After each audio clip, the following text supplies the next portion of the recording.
ইমোতে কল করতে গেলে কল যায় না। এরকম একটা লেখা কিন্তু চলে আসে।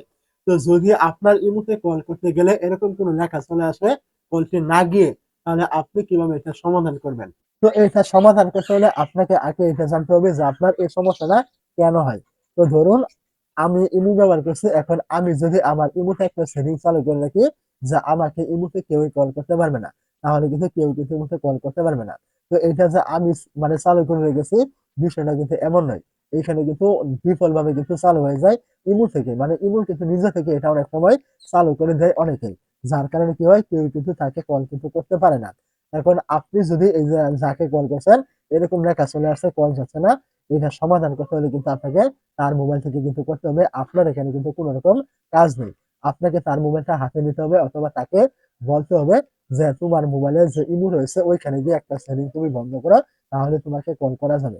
এখন আমি আমার ইমোতে এই সেটিংটা আমি দেখে দিব যে আপনি কোন সেটিংটা বন্ধ করবেন। আপনি তার ইমোতে গিয়ে কিন্তু এটা বন্ধ কিন্তু করতে হবে। তো আপনি কি করবেন, প্রথমে চলে আসবেন ইমোতে। ইমোতে চলে আসার পরে এখান থেকে আপনি দেখতে পাবেন এই যে প্লাস অপশন থাকবে, এখানে আপনি এই জায়গায় ক্লিক করবেন। তারপর আপনি এখান থেকে দেখতে পাবেন মোর নামে একটি অপশন থাকবে, এই মোড়ে একটু ক্লিক করবেন। তারপর আপনি এখান থেকে দেখতে পাবেন সিকিউরিটি এন্ড প্রাইভেসি, আপনি এই জায়গায় একটু ক্লিক করবেন। তো যখন আপনি এখান থেকে সিকিউরিটি এন্ড প্রাইভেসি ক্লিক করবেন, এইখান থেকে আপনি নিচে চলে আসবেন। তারপর আপনি এখান থেকে দেখবেন কল নামে একটি অপশন এখানে দেওয়া থাকবে, আপনি এইখানে ক্লিক করবেন। এইখানে ক্লিক করে দেওয়ার পরে এখান থেকে দেখতে পাবেন মাই কন্টাক্ট নোবডি। যদি আপনার যার ইমোতে আপনি কল করছেন কল যাচ্ছে না, তার ইমোতে যদি এখান থেকে এই যে মাই কন্টাক্ট নোবডিতে সিলেক্ট করা থাকে, অবশ্যই আপনি এখান থেকে এইটা এই যে এভরিওয়ান রয়েছে এই সমস্ত ক্লকটা এভরিওয়ানে ক্লিক করে এইখানে সিলেক্ট করবেন। এখানে সিলেক্ট করলে কি হবে, তারপর থেকে আপনি তাকে কল করলে অবশ্যই আপনার কল কিন্তু চলে যাবে এবং এখান থেকে আপনি ব্যাকে চলে আসবেন।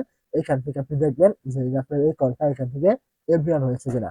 যদি এভরিওয়ান হয় তাহলে অবশ্যই আপনার এটার সমাধান আপনি করতে পারবেন।